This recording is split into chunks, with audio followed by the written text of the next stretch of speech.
Hello, everyone, and welcome back to Rising Sign Astrology.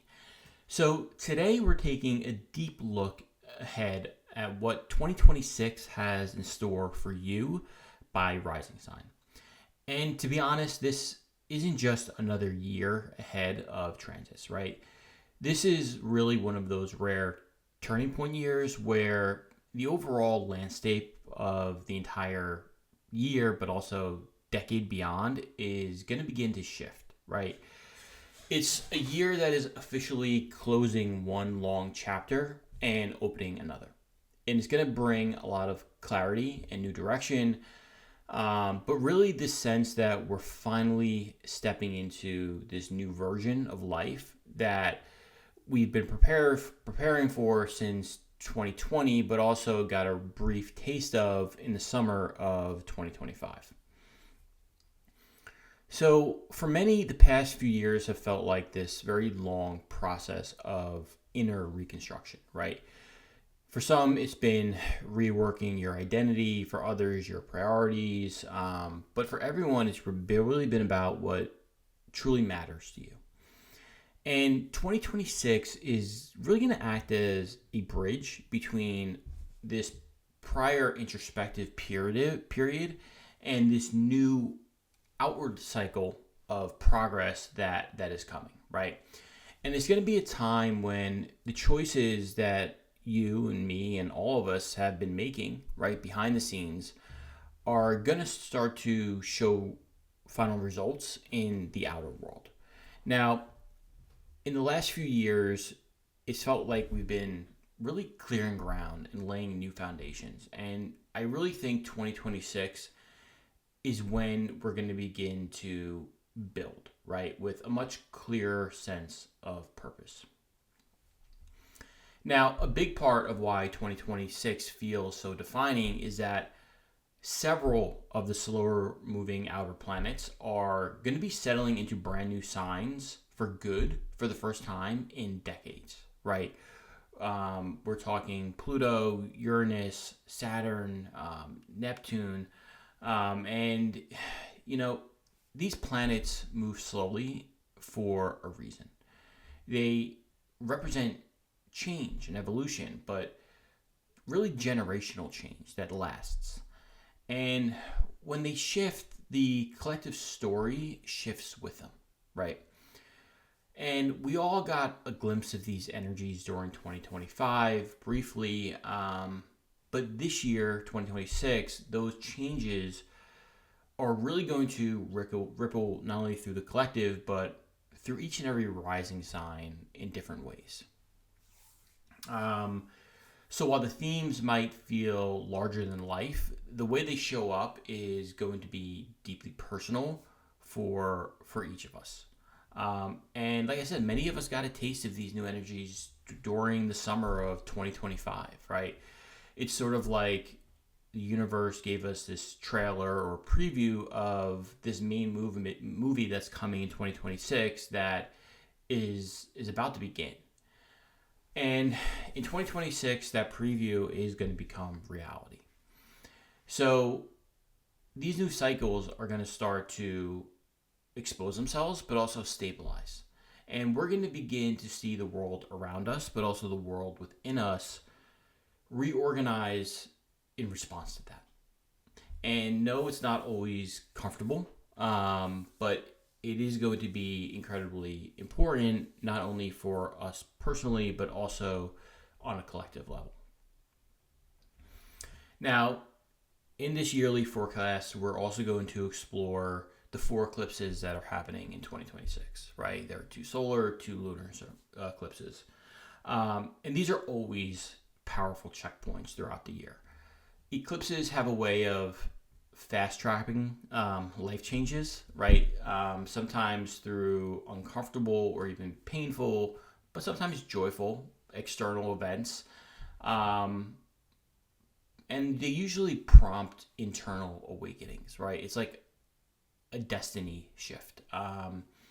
They act like this recalibration that pushes us all closer to the path that we're all meant to be on. So for each rising sign, we're going to look at where these eclipses are falling in your chart in 2026, which areas of life are getting lit up, and what types of beginnings, but also endings, are likely to unfold around those times.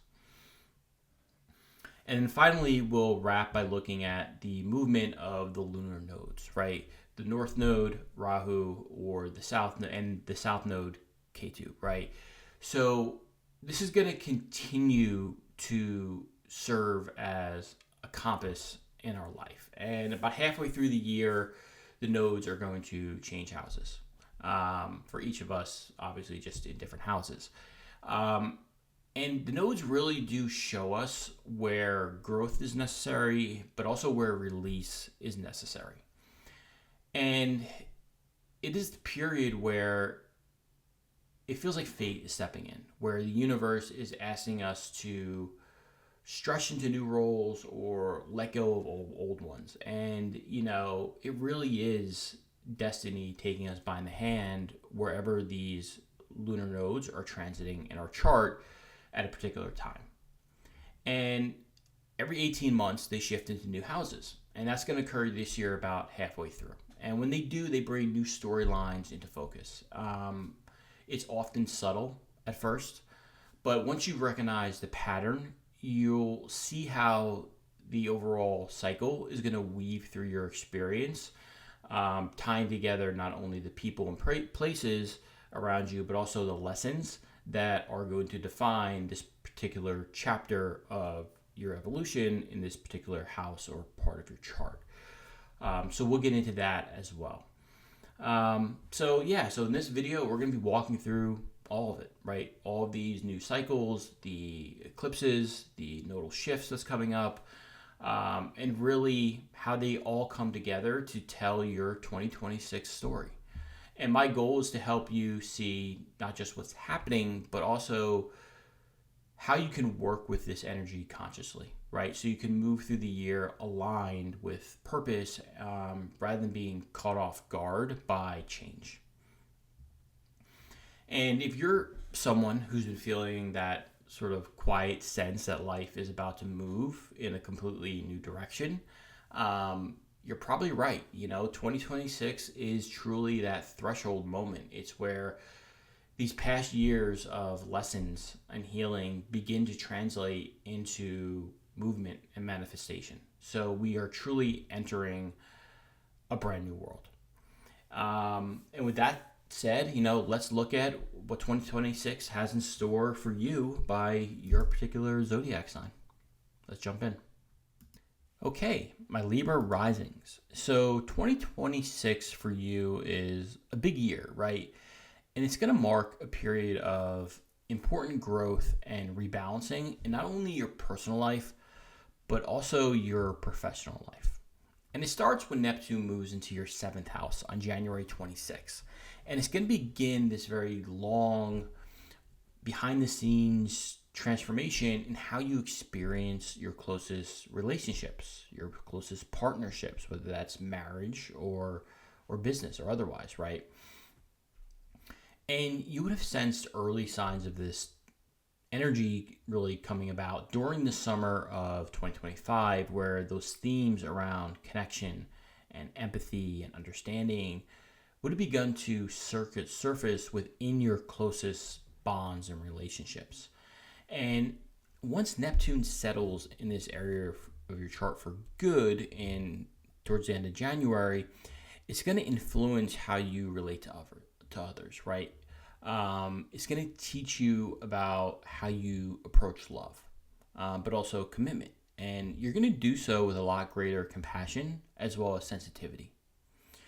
And the 7th house represents not only personal, but also professional partnerships. And Neptune here can blur boundaries, but also deepen the emotional connection, right? So you may attract relationships that feel idealistic or overly inspiring.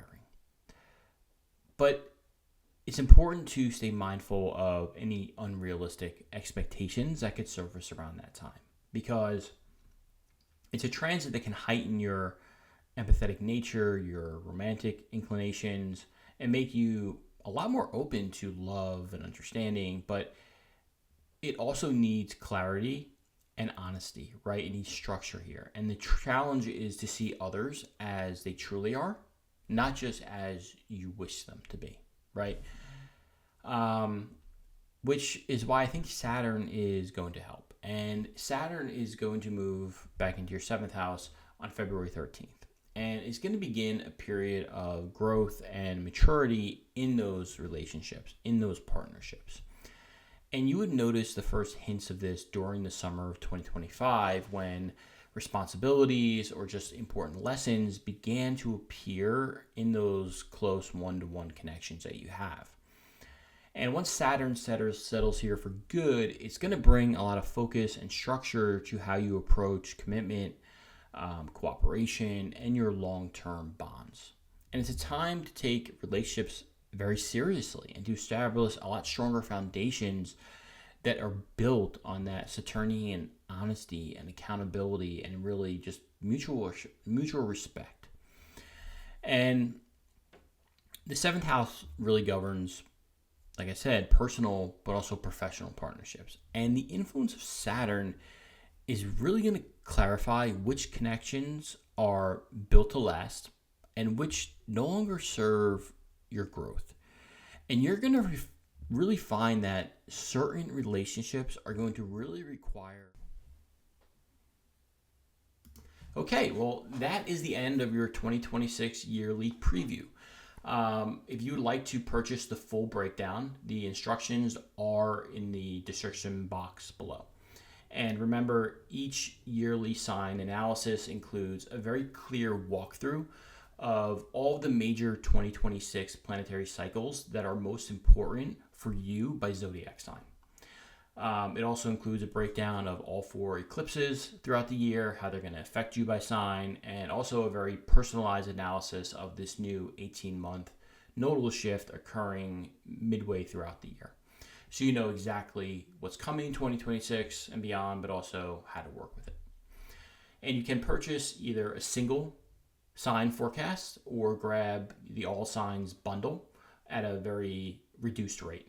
And this includes forecasts for all 12 signs and is great for not only gifts, but also for following the transits of family, friends, people close to you to see how this larger process is going to unfold not only for you, but also for them. So the directions to purchase are in the description box below. You simply make your payment via PayPal to info@risingsignastrology.com. Then just email me at the same address. Tell me which one you purchased with the PayPal transaction ID. And you're gonna get your 2026 breakdown unlocked. So with that said, take care and good luck in 2026.